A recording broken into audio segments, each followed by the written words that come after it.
कृष्ण नाम का आसरा, कृष्ण नाम का ध्यान, 27वां अध्याय अब लिखने लगा महान। जय श्री कृष्णा, राधे राधे दोस्तों।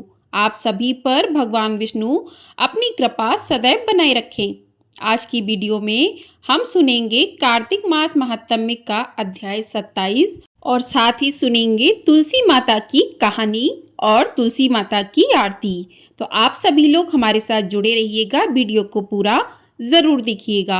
तो आइए पहले सुनते हैं तुलसी माता की कहानी।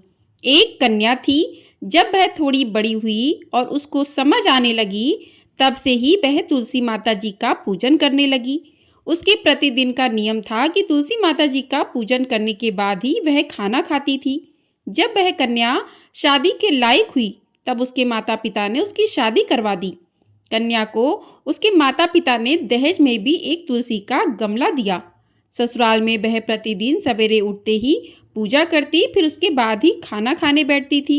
उसकी दो जेठानियां थीं, वो दोनों उसका मजाक उड़ाती थीं कि बड़ी नियम धर्म कर्म वाली है। उन दोनों को उससे बहुत ईर्ष्या होती थी, इसलिए वो दोनों तुलसी जी का गमला ही छुपा देती थी। वह कन्या बड़ी मुश्किल से गमला ढूंढ कर लाती और अच्छे से पूजा करती, फिर खाना खाती। वह गमला ढूंढ कर लाती तो एक दिन तो उसकी जेठानियों ने क्या किया कि गमले को ही दूर फेंक दिया। देवरानी ने खूब ढूंढा पर उसे गमला नहीं मिला। वह बहुत ही परेशान हो गई। उस दिन तो उसने खाना भी नहीं खाया। उसका नियम जो था, उस कन्या की सच्ची भक्ति देखकर तुलसी माता उससे बहुत प्रसन्न हो गई और उसके कमरे में तुलसी माता का गमला प्रकट हो गया। अगले दिन सुबह जब वह उठी तो क्या देखती है कि उसके खाट के चारों कोनों पर तुलसी माता का गमला आ गया है। यह देखकर वह तो बहुत प्रसन्न हो गई कि अब मेरी तुलसी माता को कोई चुरा नहीं सकेगा। पूजन करने के लिए भी कहीं और जाना नहीं पड़ेगा और कोई मेरी तुलसी माता को फेंक भी नहीं सकेगा। वह तो जल्दी से उठकर स्नान करती है और तुलसी माता की पूजन कर लेती है। जब वह खाना खाने बैठी तो उसकी जेठानियां उसका मजाक उड़ाने लगी कि लो, देवरानी का नियम धर्म पूरा हो गया।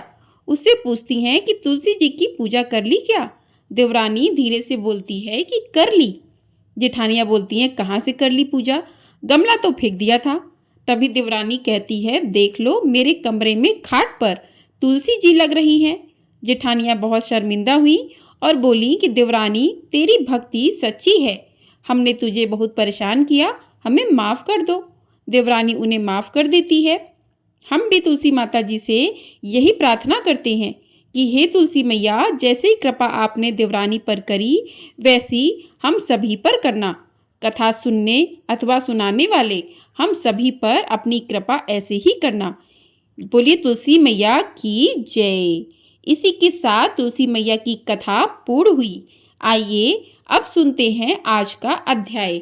आज के अध्याय में पार्षदों ने कहा कि एक दिन की बात है, विष्णुदास ने नित्य कर्म करने के पश्चात भोजन तैयार किया, किंतु कोई छिपकर उसे चुरा ले गया। विष्णुदास ने देखा कि भोजन नहीं है, परंतु उन्होंने दोबारा भोजन नहीं बनाया, क्योंकि ऐसा करने पर सायंकाल की पूजा के लिए उन्हें अवकाश नहीं मिलता, अतः प्रतिदिन का नियम भंग हो जाने का भय था। दूसरे दिन पुनः उसी समय पर भोजन बनाकर वे ज्यों ही भगवान विष्णु को भोग अर्पण करने के लिए गए, त्यों ही किसी ने आकर फिर सारा भोजन हड़प लिया।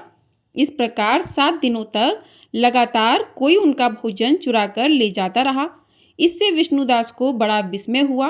वे मन ही मन इस प्रकार विचार करने लगे, अहो, कौन प्रतिदिन आकर मेरी रसोई चुरा ले जाता है? यदि दोबारा रसोई बनाकर भोजन करता हूँ तो सायंकाल की पूजा छूट जाती है। यदि रसोई बनाकर तुरंत ही भोजन कर लेना उचित हो तो मुझसे यह ना होगा, क्योंकि भगवान विष्णु को सब कुछ अर्पण किए बिना कोई भी वैष्णव भोजन नहीं करता। आज उपवास करते मुझे 7 दिन हो गए। इस प्रकार मैं व्रत में कब तक स्थिर रह सकता हूँ? अच्छा, आज मैं रसोई की भली भांति रक्षा करूँगा। ऐसा निश्चय करके भोजन बनाने के पश्चात वे वहीं कहीं छिपकर खड़े हो गए। इतने में ही उन्हें एक चांडाल दिखाई दिया, जो रसोई का अन्न हर कर जाने के लिए तैयार खड़ा था। भूख के मारे उसका सारा शरीर दुर्बल हो गया था। मुख पर दीनता छा रही थी। शरीर में हाड़ और चाम के सिवा कुछ भी शेष नहीं बचा था। उसे देखकर श्रेष्ठ ब्राह्मण विष्णुदास का हृदय करुणा से भर आया। उन्होंने भोजन चुराने वाले चांडाल की ओर देखकर कहा, भैया जरा ठहरो, जरा ठहरो, क्यों रूखा सूखा खाते हो? यह घी तो ले आओ। इस प्रकार कहते हुए विप्रवर विष्णुदास को आते देख बज चांडाल भय के मारे बड़े बेग से भागा और कुछ ही दूरी पर मूर्छित होकर गिर पड़ा। चांडाल को भयभीत और मूर्छित देखकर द्विज श्रेष्ठ विष्णुदास बड़े बेग से उसके समीप आए और दयावश अपने वस्त्र की छोर से उसको हवा करने लगे। तदंतर जब वह उठकर खड़ा हुआ तब विष्णुदास ने देखा वहां चांडाल नहीं है, बल्कि साक्षात नारायण ही शंख चक्र और गदा धारण किए सामने उपस्थित हैं। अपने प्रभु को प्रत्यक्ष देखकर विष्णुदास सात्विक भावों के वशीभूत हो गए। वे स्तुति और नमस्कार करने में भी समर्थ न हो सके। तब भगवान ने सात्विक व्रत का पालन करने वाले अपने भक्त विष्णुदास को छाती से लगा लिया और उन्हें अपने जैसा रूप देकर बैकुंठ धाम को ले चले। उस समय यज्ञ में दीक्षित हुए राजा चोल ने देखा कि विष्णुदास एक श्रेष्ठ विमान पर बैठकर भगवान विष्णु के समीप जा रहे हैं। विष्णुदास को बैकुंठ धाम में जाते देख राजा ने शीघ्र ही अपने गुरु महर्षि मृदुल को बुलाया और इस प्रकार कहना आरंभ किया, जिसके साथ स्पर्धा करके मैंने इस यज्ञ दान आदि कर्म का अनुष्ठान किया है, वह ब्राह्मण आज भगवान विष्णु का रूप धारण करके मुझसे पहले ही बैकुंठ धाम को जा रहा है। मैंने इस बैकुंठ धाम वैष्णव धाम में भली भांति दीक्षित होकर अग्नि में हवन किया और दान आदि के द्वारा ब्राह्मणों का मनोरथ पूर्ण किया, तथापि अभी तक भगवान विष्णु मुझ पर प्रसन्न नहीं हुए और इस विष्णुदास को केवल भक्ति के ही कारण श्री हरि ने प्रत्यक्ष दर्शन दिया है। अर्थात जान पड़ता है कि भगवान विष्णु केवल दान और यज्ञों से प्रसन्न नहीं होते, उन प्रभु का दर्शन कराने में भक्ति ही प्रधान कारण है। तभी दोनों पार्षदों ने कहा कि इस प्रकार कहकर राजा ने अपने भांजे को राज सिंहासन पर अभिषिक्त कर दिया। वे बचपन से ही यज्ञ की दीक्षा लेकर उसी में संलग्न रहते थे, इसलिए उन्हें कोई पुत्र नहीं हुआ था। यही कारण है कि उस देश में अब तक भांजे ही राज्य के उत्तराधिकारी होते हैं। भांजे को राज्य देकर राजा यज्ञशाला में गए और यज्ञ कुंड के सामने खड़े होकर भगवान विष्णु को संबोधित करते हुए 3 बार उच्च स्वर में निम्नांकित वचन बोले कि भगवान विष्णु, आप मुझे मन, वाणी, शरीर और क्रिया द्वारा होने वाली अविचल भक्ति प्रदान कीजिए। इस प्रकार कहकर वे सबके देखते देखते अग्नि कुंड में कूद पड़े। बस उसी क्षण भक्त वत्सल भगवान विष्णु अग्नि कुंड में प्रकट हो गए। उन्होंने राजा को छाती से लगाकर एक श्रेष्ठ विमान में बैठाया और उन्हें अपने साथ लेकर बैकुंठ धाम को प्रस्थान किया। नारद जी बोले कि हे राजन, जो विष्णुदास थे वे पुण्यशील नाम से प्रसिद्ध भगवान के पार्षद हुए और जो राजा चोल थे उनका नाम सुशील था। इन दोनों को ही अपने ही समान रूप देकर भगवान लक्ष्मीपति ने अपना द्वारपाल बना लिया। बोलिए भगवान विष्णु की जय।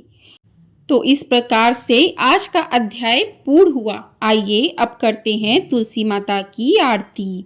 जय जय तुलसी माता, मैया जय तुलसी माता, सब जग की सुखदाता, सबकी वरदाता। जय जय तुलसी माता, सब योगों के ऊपर, सब रोगों के ऊपर, रुज से रक्षा करके भव त्राता। जय जय तुलसी माता, बटुपुत्री हे श्यामा, सुरवल्ली हे ग्राम्या, विष्णु प्रिय जो तुमको सेवे, सो नर तर जाता। जय जय तुलसी माता, हरि के शीश विराजत, त्रिभुवन से हो वंदित, पतित जनों की तारणी विख्याता। जय जय तुलसी माता, लेकर जन्म विजन में आई देव भवन में, मानव लोक तुम्ही से सुख संपत्ति पाता। जय जय तुलसी माता। हरि को तुम अति प्यारी, श्याम वरण तुम्हारी, प्रेम अजब है उनका तुमसे कैसा नाता। जय जय तुलसी माता, सब जग की सुखदाता, सबकी वरदाता। जय जय तुलसी माता। बोलिए तुलसी मैया की जय, बोलिए भगवान विष्णु की जय। तो इस प्रकार से आज की कथा और अध्याय पूर्ण हुआ। आपको यदि वीडियो पसंद आई है तो वीडियो को लाइक ज़रूर कर दीजिएगा। चैनल पर नए हैं तो चैनल को सब्सक्राइब कर दीजिएगा। आपको हमारे चैनल पर कार्तिक मास की कथाएं सुनाई जा रही हैं।